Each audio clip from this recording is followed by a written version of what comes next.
Hello, my name is Cristina Andersson. I come from Helsinki, Finland, and my background is in education, not in robotics or not in coding, and I was so impressed about your presentation, Sharma, and I would have loved to code also when I was a young girl.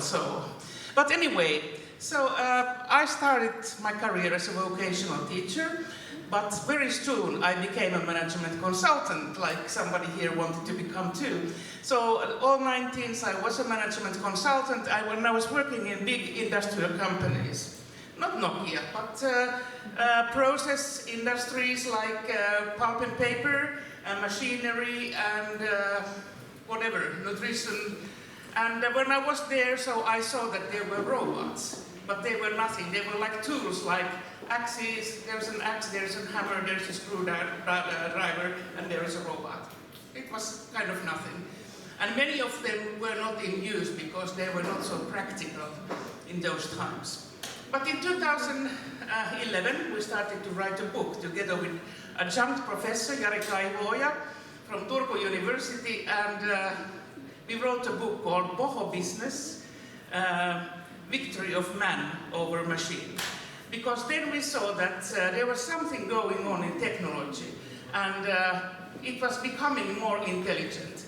Although there was not that much talk about AI down then, but about robotics. For example, there were companies that they were saying that we are going to robotize all our processes and get rid of people and so on. It hasn't happened, but they kind of had that kind of a plan. And so we wrote the book. In our book, there are already all IoTs and 3D printings, AIs, robotics, what we are talking about now. So we had in our book, which was published in Finnish 2012 and in English 2016. So you can find it, I don't know, maybe in Amazon, but anyway, it's there in the internet.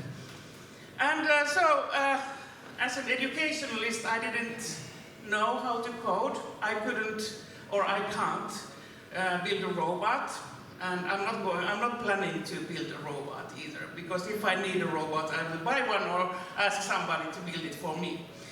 But I also brought the EU Robotics Week to Finland, so I organized together with the Ministry of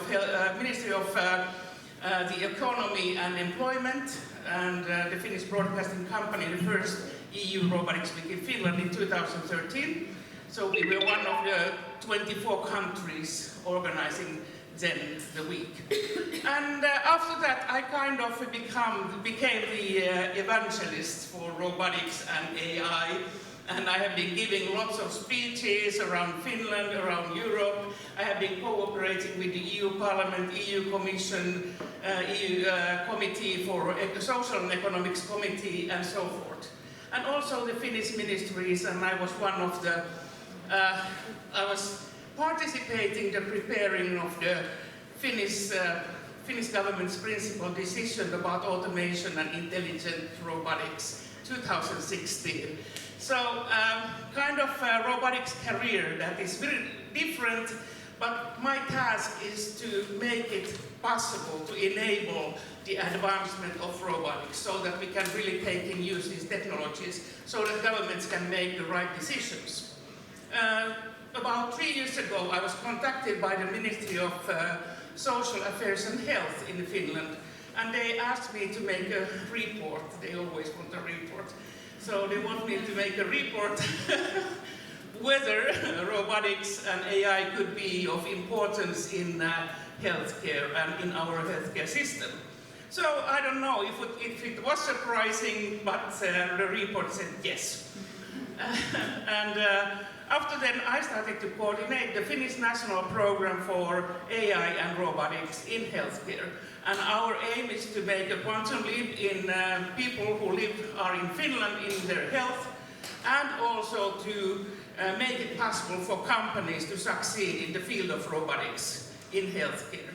So this is what we are doing, and so now somebody bigger than me in ministry took this job of coordinating the program, and my task now is to make the program international. So if any of you would like to cooperate with us Finns, so I would so warm-heartedly welcome you to connect with us, and I know you have lots of ideas and lots of good stuff that you are working on. To the end, I would like to say that there are huge problems in this world.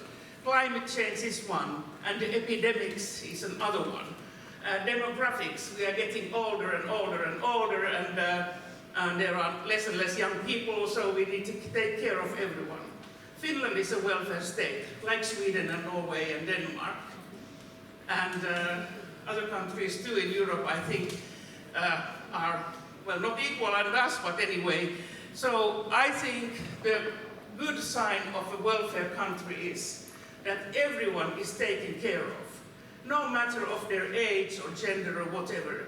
And there we need technology, because there are not enough hands to do this. We need robots, and that's something. And the very last is that what I want to say is that the big problem or tragedy in the world now is loneliness.